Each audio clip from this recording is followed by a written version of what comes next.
ஏற்கனவே பொன்மனச்செம்மல் புரட்சித் தலைவர் எம்ஜிஆர் அவர்கள் அனைத்து இந்திய அண்ணா திராவிட முன்னேற்ற கழகத்தை தொடங்குகின்ற பொழுது தீய சக்தி திமுக வேரோடு தமிழகத்திலே அழிக்கப்பட வேண்டும் என்ற அடிப்படையிலே அண்ணா திமுகவை தோற்றுவித்தார். அவர் மறைவுக்கு பிறகு இதே புரட்சித் தலைவி அம்மா அவர்கள் சிறப்பான ஆட்சி கொடுத்தார்கள். இருவரும் தலைவர்கள் தமிழ்நாட்டுக்கு சிறப்பான ஆட்சி கொடுத்த தலைவர்கள். அதேபோல மாண்புமிகு பாரத பிரதமர் மோடி அவர்கள் இன்றைக்கு உலகம் முழுவதும் இருக்கின்ற தலைவர்கள் பாராட்டு பெறுகின்ற அளவிற்கு இந்திய நாட்டை உயர்த்தி பிடித்தவர் மரியாதைக்குரிய பாரத பிரதமர் நரேந்திர மோடி அவர்கள். எத்தனையோ பிரதமர்கள் தமிழக நாட்டை ஆண்டிருக்கின்றார்கள்.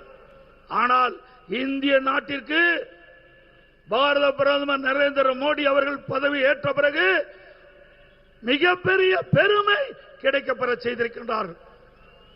அவருடைய உழைப்பு மெச்சத்தக்கது. இரவுகள் மாறாமல் இந்திய நாட்டுடைய வளர்ச்சிக்காக தன்னை அர்ப்பணித்துக் கொண்டு உழைத்துக் கொண்டிருக்கின்ற தலைவர் பாரத பிரதமர் நரேந்திர மோடி அவர்கள்.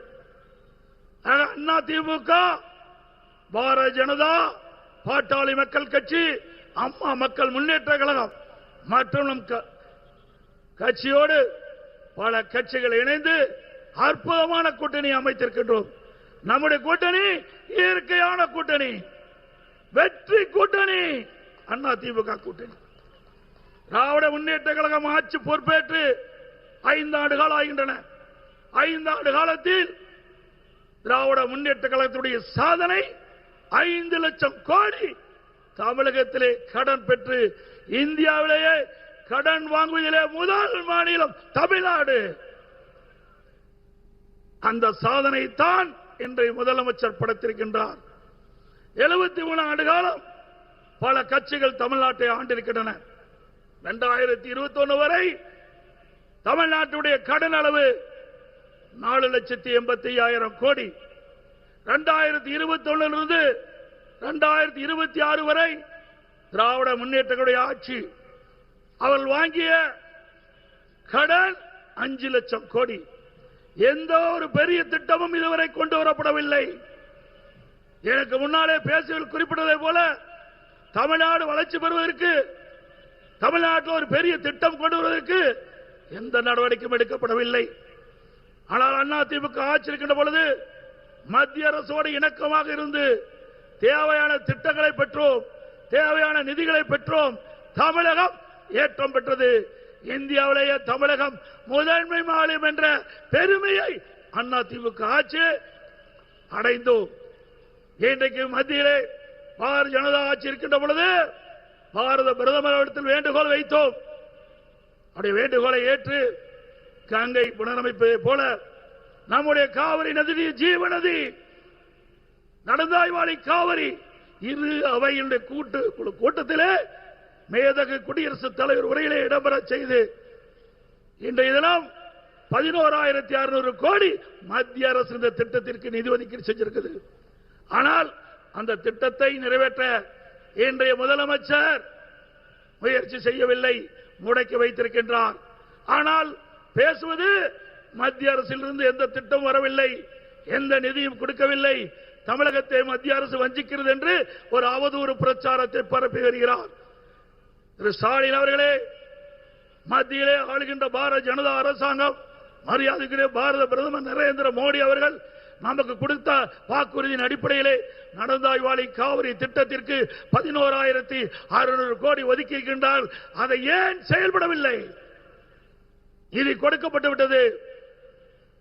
ஸ்டாலின் திட்டத்தை நடத்த மறுக்கின்றார். இப்படிப்பட்ட ஆட்சி தேவையா?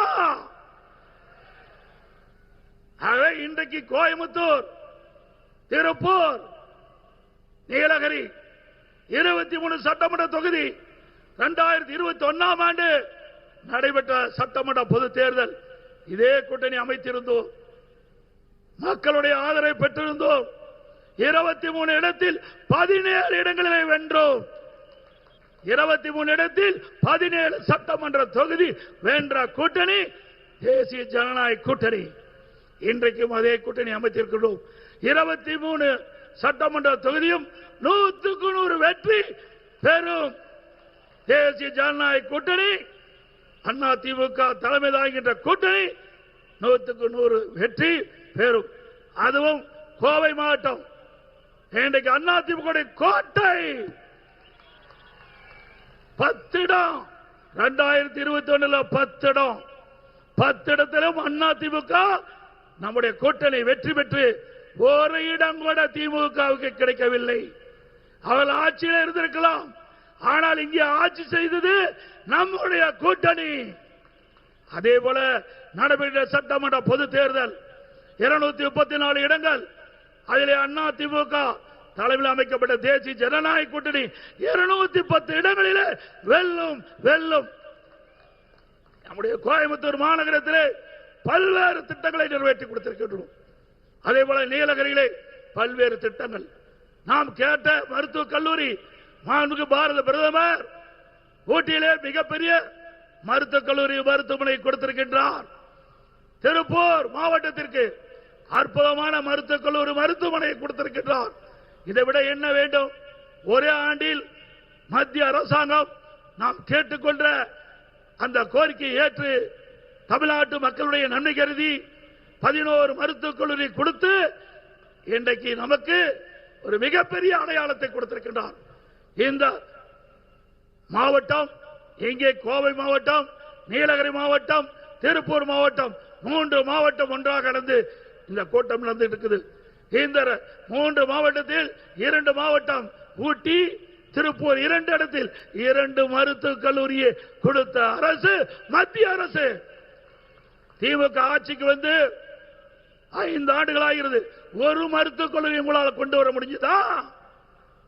2011-2021 வரை அண்ணா திமுக ஆட்சியிலே 17 அரசு மருத்துவக் கல்லூரி மருத்துவமனை, 7 சட்டக் கல்லூரி, 21 பாலிடெக்னிக் கல்லூரி, 68 கலை மற்றும் அறிவியல் கல்லூரி, 4 பொறியியல் கல்லூரி, 4 வேளாண்மை கல்லூரி, 5 கால்நடை மருத்துவக் கல்லூரி ஆராய்ச்சி நிலையம் கொண்டு வந்து இந்திய திருநாட்டிலே பட்ட படிப்பதிலே முதல் மாநிலம் தமிழ்நாடு. ஆக திரு ஸ்டாலின் அவர்களே எப்பொழுது பார்த்தாலும் அண்ணா திமுக ஆட்சியிலே எந்த திட்டத்தையும் நிறைவேற்றவில்லை என்று தவறான கருத்தை, அவதூறான கருத்தை பரப்பி வருகிறார். அதை நிறுத்திக் கொள்ளுங்கள். அண்ணா திமுக ஆட்சி ஒரு பொற்கால ஆட்சி. அமைக்கப்படுகின்ற கூட்டணி வலிமையான கூட்டணி.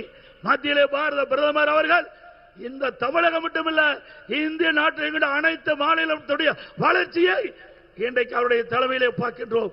கோவை விமான நிலையம் நாங்கள் இருக்கின்ற போல நிலத்தை கொடுத்தோம். இன்று வரை நிலத்தை மத்திய அரசுக்கு முழுமையாக ஒப்படைக்காத காரணத்தினால் விமான நிலையம் இன்னும் முழுமை பெறவில்லை. ஆக திராவிட முன்னேற்ற கழகம் எப்பொழுதெல்லாம் ஆட்சிக்கு வருதோ அப்பொழுதெல்லாம் ஊழல் நிறைந்த ஆட்சியாக இருக்கும், மக்களோட ஆட்சியாக இருக்கும். இன்றைய தினம் போதைப் பொருள் விற்பனை, எங்கே பார்த்தாலும் போதைப் பொருள் விற்பனை. கஞ்சா விற்காத இடமே இல்லை. இதனால சிறுமிகள் பாதிக்கிறாங்க, பெண்கள் பாதிக்கிறாங்க, பாட்டியம்மா கூட பாதிக்கிறாங்க. அப்படிப்பட்ட அவல ஆட்சி தேவையா? சிந்தித்து பாருங்கள். இந்த தேர்தல் மூலமாக திராவிட முன்னேற்ற கழகத்தை வீழ்த்துகின்ற தேர்தல். தமிழகத்திலே 3 மாதம் ஆட்சி அமைந்துள்ளன. 3 மாதத்தில் இன்றைக்கு தமிழகத்தில் இருக்கின்ற இந்த கஞ்சாவை முழுமையாக அறவாக ஒழிக்கப்படும். தமிழகம் போதைப் பொருள் இல்லாத மாநிலமாக உருவாக்குவோம். தமிழகத்திற்கு தேவையான திட்டங்களை மத்தியிலிருந்து பெறுவோம். தமிழ்நாட்டு மக்கள் என்ன எண்ணுகின்றார்களோ அந்த எண்ணப்படி மத்திய அரசோடு இணைந்து பணியாற்றி நமக்கு தேவையான நிதிகளை பெற்று தேவையான திட்டங்களை பெற்று தமிழ்நாடு இந்தியாவிலே நம்பர் 1 மாநிலம் என்ற பெருமையை உருவாக்குவோம் என்று சொல்லி மேடைகளை வீட்டுக்கின்ற நம்முடைய அற்புதமான வேட்பாளர்கள், சிறப்பாக பணியாற்றக்கூடிய வேட்பாளர்கள், அனைத்து இந்திய அண்ணா திராவிட முன்னேற்ற கழக வேட்பாளருக்கு இரட்டை சின்னத்திலே வாக்களியுங்கள். பாட்டாளி மக்கள் கட்சி வேட்பாளருக்கு மாம்பழ சின்னத்திலே வாக்களியுங்கள். பாரதிய ஜனதா கட்சி வேட்பாளருக்கு தாமரை சின்னத்திலே வாக்களியுங்கள். அம்மா மக்கள் முன்னேற்ற கழக வேட்பாளருக்கு குக்கர் சின்னத்திலே வாக்களித்து மற்றும் நம்ம கூட்டணியில் அங்கம் வைக்கின்ற கட்சியினுடைய வேட்பாளர்களுக்கு அவரோடு நிற்கின்ற சின்னத்திலே வாக்களித்து 234 தொகுதியிலும் கூட்டணி வேட்பாளர் போட்டியிடுகிறோம். அத்தனையில் 210 இடங்களில் வெல்லுவதற்கு நீங்கள் முழு ஆதரவு கொடுக்க வேண்டும் என்று சொல்லி இங்கே அமர்ந்திருக்கின்ற அனைத்து வேட்பாளர்களும் வெற்றி பெற செய்ய வேண்டுமாய் இருகரம் கூப்பி வேண்டி கேட்டு விடைபெறுகின்றேன். நன்றி, வணக்கம்.